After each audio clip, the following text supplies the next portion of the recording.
Selamat siang Pak Gugu, kami dari kelompok 3 akan mempresentasikan bisnis plan dari kelompok kami. Dilansir dari CNN, Indonesia merupakan negara penghasil 50% mutiara terbaik di dunia. Namun demikian, kondisi pasar mutiara masih sangat sedikit dan kurang terekspos. Selain itu, produksi mutiara kebanyakan diproduksi di wilayah timur Indonesia. Hal ini mengakibatkan sulitnya distribusi bagi masyarakat untuk mendapatkan mutiara dengan kualitas yang baik. Ditambah lagi dengan stigma masyarakat yang menganggap bahwa industri perhiasan mutiara merupakan jenis perhiasan untuk kalangan menengah di atas saja, dikarenakan harganya yang cukup mahal. Untuk mengatasi permasalahan tersebut, berikut adalah solusi yang kami berikan. Yang pertama, menciptakan pasar mutiara, membuka bisnis mutiara untuk memperkenalkan mutiara kepada masyarakat luas. Yang kedua, menyediakan mutiara kualitas terbaik namun dengan harga yang murah dan terjangkau. Yang ketiga adalah distribusi yang mudah, menciptakan jalur distribusi yang mudah bagi masyarakat untuk mendapatkan mutiara melalui penjualan secara hybrid. Bisnis kami bernama PT Mutiara Abadi, merupakan perusahaan yang bergerak di bidang industri perhiasan mutiara. Di sini kami menyediakan beragam jenis mutiara sesuai dengan jenis dan ukuran yang bisa di-custom menjadi bentuk perhiasan yang kamu inginkan. Ada dua jenis produk mutiara yang kami pasarkan. Yang pertama mutiara air laut dengan nama Jelma Diamond dan mutiara air tawar dengan nama Jelma Silver. Harga disesuaikan dengan kualitas mutiara seperti bentuk, ukuran, jenis, warna, dan berat mutiara. Market size and growth. Pada tahun 2023, pasar perhiasan global diperkirakan akan mencapai 320 miliar USD dan mengalami peningkatan sebesar 4,5 pada CAGR. Beberapa tren di pasar perhiasan mutiara mengalami peningkatan terhadap preferensi akan permintaan produk alami dan sustainable seperti perhiasan mutiara. Diimbangi dengan peningkatan tersebut, berdasarkan government regulation, industri perhiasan mutiara harus tunduk pada sejumlah peraturan pemerintah terkait dengan sumber daya dan produksi mutiara, labeling, advertising, dan juga perlindungan konsumen. Target market. Dari sisi geografi, kami ingin mensasar segmentasi utama kota-kota besar di Indonesia, seperti Jakarta, Surabaya, Medan, dan pasar luar negeri seperti Eropa. Untuk demografi, masyarakat dengan rentan usia 21-50 tahun, wanita mulai dari pelajar hingga ibu rumah tangga, memiliki kemampuan daya beli dan akal untuk melakukan pembelian. Psikografi, masyarakat dengan hobi mengoleksi perhiasan, gaya hidup yang cukup tinggi, dan suka berinvestasi dalam bentuk perhiasan. Kemudian dari sisi behavior, masyarakat yang suka memakai perhiasan kemanapun saat berpergian, perilaku dan kebiasaan hidup yang mewah, dan suka menghadiri acara-acara besar, dan selalu ingin tampil modis dan mewah. Bisnis mutiara kami ini memiliki beberapa kompetitor dalam industri sejenis. Di antaranya ialah Zea Mutiara yang menjual mutiara dalam bentuk kalung dan gelang perhiasan. Spesifikasi harga yang mereka tawarkan cukup bersaing dan dengan variasi produk yang lebih banyak. Selain industri sejenis, toko-toko perhiasan seperti toko emas juga merupakan kompetitor bagi kami. Sama-sama menjual perhiasan namun dengan spesifikasi jenis berbeda. Namun untuk kompetitor industri sejenis khusus mutiara masih sedikit pesaingnya.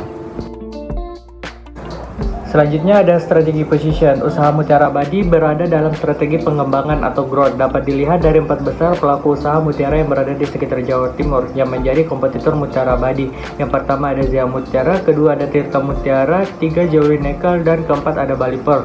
Untuk mengetahui strategi pemasaran yang bisa diterapkan oleh Mutiara Abadi, maka digunakan analisis SWOT. Yang pertama ada kekuatan atau strength.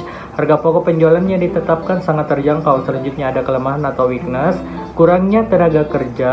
Selanjutnya ada peluang atau opportunities, menyampaikan informasi paket produk jelas.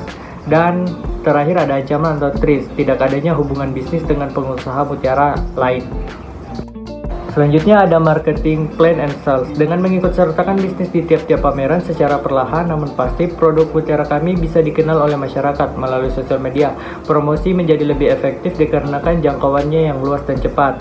Selanjutnya ada membuat display promosi di bagian depan sehingga menarik minat masyarakat yang lewat untuk penasaran terhadap produk yang kami jual. PT Mutiara Abadi menjalankan bisnis dengan 2 cara media penjualan, yakni online dan offline. Persediaan mutiara kami lakukan dengan menyuplai stok mutiara dari petani mutiaranya langsung. Proses produksi pada bisnis ini dimulai dari budidaya mutiara yang melakukan pengambilan mutiara langsung dari laut, dan ketika customer melakukan pembelian secara custom. Selain melakukan stok produk, kami juga melakukan pre-order bagi customer yang ingin melakukan pembelian produk dengan jenis mutiara yang lebih besar. Oke, kita masuk ke Management and Organization. Yang pertama yaitu Ibnu Nawawi sebagai COO dan CMO. COO atau Chief Operating Officer artinya sebagai pimpinan kedua dalam perusahaan setelah CEO yang bertanggung jawab pada pembuatan atau kebijakan operasional perusahaan. Sedangkan CMO atau Chief Marketing Officer bertanggung jawab mempromosikan dan menjual produk perhiasan mutiara.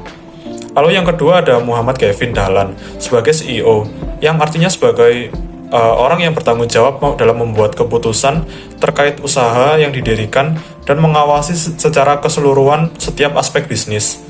Lalu yang ketiga yaitu saya sendiri, Aquino Calvin, sebagai CFO atau Chief Financial Officer, yang artinya bertanggung jawab untuk mengelola keuangan bisnis perhiasan mutiara.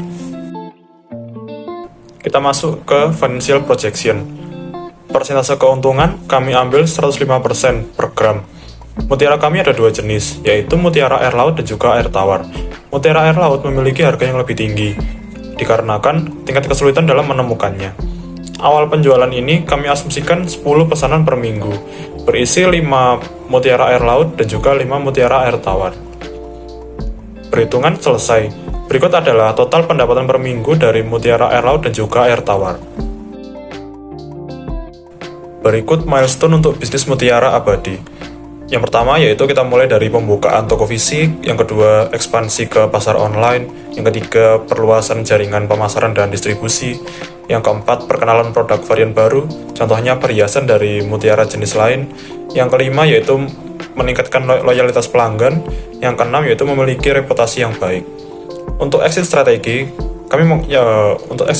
yang kami lakukan yaitu menjual saham ke investor, karena tujuan kami sebenarnya agar perusahaan yang kami kelola jika tidak berhasil, setidaknya perusahaan ini dapat berjalan seperti biasa kembali dan hanya ada perubahan kepemilikan.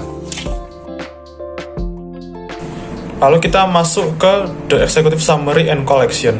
Usaha yang kami dirikan adalah PT Mutiara Abadi yang bergerak di bidang industri perhiasan mutiara dengan kegiatan operasionalnya mulai dari produksi, pemasaran, kegiatan administrasi, dan penjualan produk secara online dan offline. Pada bisnis ini, kami menyediakan custom perhiasan berbahan dasar mutiara yang disesuaikan dengan keinginan konsumen. Adapun target pasar dari produk kami, yaitu pria dan wanita dengan usia 21-50 tahun yang memiliki kemampuan membeli, hobi mengoleksi perhiasan, serta memiliki gaya hidup yang tinggi. Kemudian, untuk visi perusahaan kami yaitu menjadi perusahaan penyedia mutiara berkualitas dan terpercaya di Indonesia dengan lisensi pengakuan oleh pemerintah. Sedangkan visi kami yaitu memberikan pelayanan dan produk dengan kualitas terbaik dan juga meningkatkan produktivitas dan kinerja karyawan. Sekian presentasi dari kelompok kami. Terima kasih. Selamat siang.